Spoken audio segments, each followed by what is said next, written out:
Nature secret kitchen में आप सभी का स्वागत है। आज हम बेसन वाली मेथी की मठरी बनाएंगे। ये बहुत ही टेस्टी लगती हैं। आइए देखते हैं इसको बनाने के लिए हमें किन सामग्री की आवश्यकता होगी। बेसन की मेथी वाली मठरी बनाने की रेसिपी देखते हैं कि इसे किस तरह से हम बनाएंगे।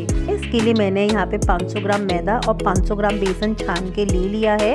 आप देख सकते हैं मेरे वीडियो में कि किस तरह से मैंने एक बर्तन में दोनों आधी आधी छान के पहले से ले ली थी। अब इन दोनों को हाथ से अच्छे से मिक्स करना है। जब मैदा और बेसन अच्छे से आपस में मिक्स हो जाएगा, इसके बाद इसमें हम 2 बड़े चम्मच नमक डालेंगे। चम्मच नमक बिल्कुल परफेक्ट है। यदि आप थोड़ा तेज नमक चाहते हैं तो इसमें आधा या 1 चम्मच नमक बढ़ा भी सकते हैं। नमक बिल्कुल अपने स्वाद के अनुसार इसमें हम ऐड करेंगे। टोटल 1 किलो आटे में 2 चम्मच नमक से कम डालेंगे तो मठरी में स्वाद नहीं आएगा। इसके बाद इसमें हम 2 बड़े चम्मच अजवाइन डालेंगे और अजवाइन डालने के बाद इसमें हम 1 चम्मच हल्दी डालेंगे। हल्दी डालने के बाद इसमें हम हींग जरूर डालेंगे। यहाँ पे मैंने आधा चम्मच हींग का इस्तेमाल किया है। हींग को डालने से हमारी मठरियों का टेस्ट दुगना बढ़ जाता है। हींग की मात्रा को और हींग को स्किप ना करें। हींग की मात्रा हमें इतनी ही डालनी है। यदि आप थोड़ा तीखा खाना चाहते हैं तो इस समय इसमें आधा चम्मच लाल मिर्ची भी डाल सकते हैं या कुटी लाल मिर्च भी डाल सकते हैं। उससे इसका टेस्ट दुगना बढ़ जाता है, मगर यहाँ पे मैंने बच्चों की वजह से नहीं डाला है। अब इन सब मसालों को अपने आटे में अच्छे से मिलाने के बाद इसमें हम 225 ग्राम का मोहन डालेंगे। ध्यान रखना है कि हमने 500 ग्राम मैदा और 500 ग्राम बेसन लिया है तो हमें मोहन की मात्रा कम नहीं करनी है। 225 ग्राम का मोहन तो इसमें लग जाएगा, क्योंकि नहीं तो यदि हम मोहन की मात्रा कम कर देंगे तो हमारी मठरियाँ खस्ता नहीं बनेंगी। यदि आप हलवाई स्टाइल कुरकुरी मठरी खाते हैं तो इसमें 250 ग्राम मोहन भी डाल सकते हैं। यहाँ पे मैंने घी को पिघला के लिया है। यदि आप रिफाइंड ऑयल का इस्तेमाल करना चाहते हैं तो आप रिफाइंड ऑयल भी डाल सकते हैं। और इसमें सरसों का तेल भी बहुत अच्छा लगता है, क्योंकि इसमें हम मेथी और बेसन का स्वाद दे रहे हैं। तो ये बिल्कुल ऑप्शनल है कि यदि आप इसमें सरसों का तेल डालना चाहें तो आप इसे सरसों के तेल में भी बना सकते हैं। आप देखेंगे कि मैंने इसमें अभी तक मेथी का इस्तेमाल नहीं किया है, मगर मेथी को हमें सबसे आखिरी में डालना है, क्योंकि हमने मेथी को पहले से धो के काट के साफ करके रखा हुआ है। यदि हम आटे में पहले से मेथी ऐड कर देंगे तो हमें मोहन का अंदाजा नहीं लगेगा। तो हमें इस बात का इस मठरी को बनाते वक्त ध्यान रखना है कि मेथी को हमें आखिरी में डालना है। पहले हमें आटे में सारे मसाले और मोहन को अच्छे से मिलाकर उसको हाथ से बांध के देखना है। आप मेरी वीडियो में देख सकते हैं कि इसका एक लड्डू सा बन के तैयार हो रहा है। इसका मतलब कि हमारे आटे में मोहन बिल्कुल सही डला है। और इसमें आप 20 से 10 ग्राम मोहन बढ़ा भी सकते हैं और इसे और खस्ता बनाने के लिए। यहाँ पे मैंने आप देख सकते हैं हरी मेथी ले ली है। इसको मैंने काट के धो के साफ करके पहले से रख लिया था। ये मेरी कटी हुई 250 ग्राम मेथी है। इसे अपने आटे में अच्छे से मिक्स करेंगे। मेथी में डंडियाँ भी निकल जाती हैं, तो यदि आप आधी किलो मेथी लेंगे तो उसमें से डंडियाँ साफ करने के बाद इसमें 250 ग्राम मेथी की पत्तियाँ निकलेंगी। उसी पत्तियों को मैंने काट के धो के साफ करके पहले से रख लिया था। अब उसे आटे में डाल देंगे और उसे आटे में अच्छे से मसलेंगे।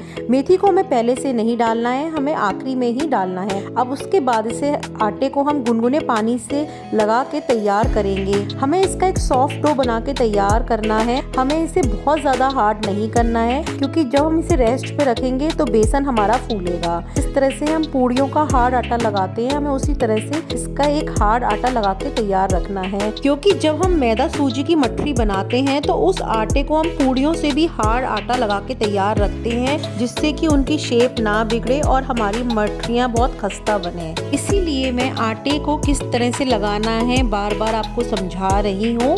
आटा सही लगा होगा तभी हमारी मठरियाँ बहुत खस्ता और अच्छी बनके तैयार होंगी। मठरी बनाने के लिए हमें उसके आटे पे विशेष ध्यान देना होता है। यदि हमारा आटा सॉफ्ट हो गया तो भी हमारी मठरियाँ बहुत अच्छी नहीं बनेंगी, और यदि हमारा आटा अच्छे से फूल के फ्लफी ना हो पाया तो वो उससे भी हमारी मठरियाँ बहुत खस्ता नहीं बनेंगी। तो हमें आटे पे विशेष ध्यान रखना है। अब आप देख सकते हैं मेरी वीडियो में कि मैंने आटे को रेस्ट करने के लिए छोड़ दिया था 1 घंटा, और हमारा आटा बिल्कुल तैयार हो चुका है। अब इसकी छोटी छोटी बॉल्स बना के हम तैयार कर लेंगे। मैं हमेशा अपनी वीडियोस में बताती हूँ कि जब भी आप कोई आटा लगा रहे हैं तो उसे रेस्ट के लिए ज़रूर छोड़ें। रेस्ट करने से हमारे आटे में एक बहुत अच्छी सी फ्लफीनेस आती है, जिससे कि जो हम उससे चीज़ बनाते हैं उसका टेस्ट और उसकी क्रिस्पीनेस और उसकी फ्लेकीनेस बढ़ जाती है। तो आप तुरंत ही आटे को लगा के उसकी चीजें ना बनाएं, उसको रेस्ट करने के लिए जरूर छोड़ें। और मठरी के आटे को तो हमें रेस्ट करने के लिए छोड़ना पड़ता है, क्योंकि उसमें हमने बेसन सूजी का इस्तेमाल किया होता है, तो इसे फूलने में थोड़ा वक्त लगता है। अब हम इसकी छोटी छोटी बॉल्स बना के जो हमने तैयार कर ली थी उसे हम चकले पे बेल लेंगे छोटा छोटा। और ध्यान रखना है, इसे हमें बहुत पतला नहीं बेलना है, हमें थोड़ा मोटा ही रख के बेलना है। और दोनों साइड से इसे हम प्रिक कर लेंगे, जिससे कि ये घी में जाके फूले ना। आप ये स्टेप मेरी वीडियो में अच्छे से देख सकते हैं कि किस तरह से मैंने इसकी छोटी लोई बना के तैयार की थी और उसे किस तरह से मोटा रख के बेला है और इसे दोनों साइड से अच्छे से प्रिक किया है। अब आप देख सकते हैं कि मैं अपनी मठरियों को सेक रही हूँ। और ध्यान रखना है कि इसे हमें बहुत तेज आंच पे नहीं सेकना है, इसे हमें मीडियम आंच पे सेक के तैयार करना है। पहले तो मैंने आपको मठरियाँ बेल के दिखाई हैं, अब हम मठरियों को मैं हाथ से ही बढ़ा के दिखा रही हूँ कि किस तरह से आप हाथ से थोड़ा मोटा मोटा बेल सकते हैं। बेलने के बाद इसे भी हम प्रिक कर लेंगे दोनों साइड से, और ये हमारी थोड़ी मोटी रहेंगी और ये भी सेकने के बाद बहुत ही टेस्टी लगती हैं। ये बिल्कुल बिस्किट की शेप में बनके तैयार होंगी। आप देख सकते हैं, आपको जो मेथड इजी लगे, आपको बेल के आसान लगे या हाथ से, आप किसी भी तरीके से इन मठरियों को बना के तैयार कर सकते हैं। और इसे हमें धीमी आंच पे ही सेकना है, इन मठरियों को हमें तेज आंच पे नहीं सेकना है। और ये सेकने के बाद मठरियाँ बहुत ही कुरकुरी और क्रिस्पी बनके तैयार होती हैं। इसे आप 1 से 2 महीने स्टोर करके रख सकते हैं। अब आप देख सकते हैं कि मेरी मठरियाँ सेक के तैयार हो चुकी हैं और दोनों तरफ से इन पे बहुत अच्छा ब्राउन कलर आ चुका है। अब इसे हम प्लेट में ठंडा होने के लिए निकाल लेंगे। इन बेसन वाली मेथी की मठरी को बनाने में हमें बहुत कम समय लगा है और ये खाने में उतनी ही टेस्टी होती है। और इसे किसी भी अचार की आवश्यकता नहीं होती है, क्योंकि इन मठरियों में हमने बेसन, मेथी और मसाले का इस्तेमाल किया है। और हमारी ये मेथी की मठरियाँ बनके बिल्कुल तैयार हो चुकी हैं।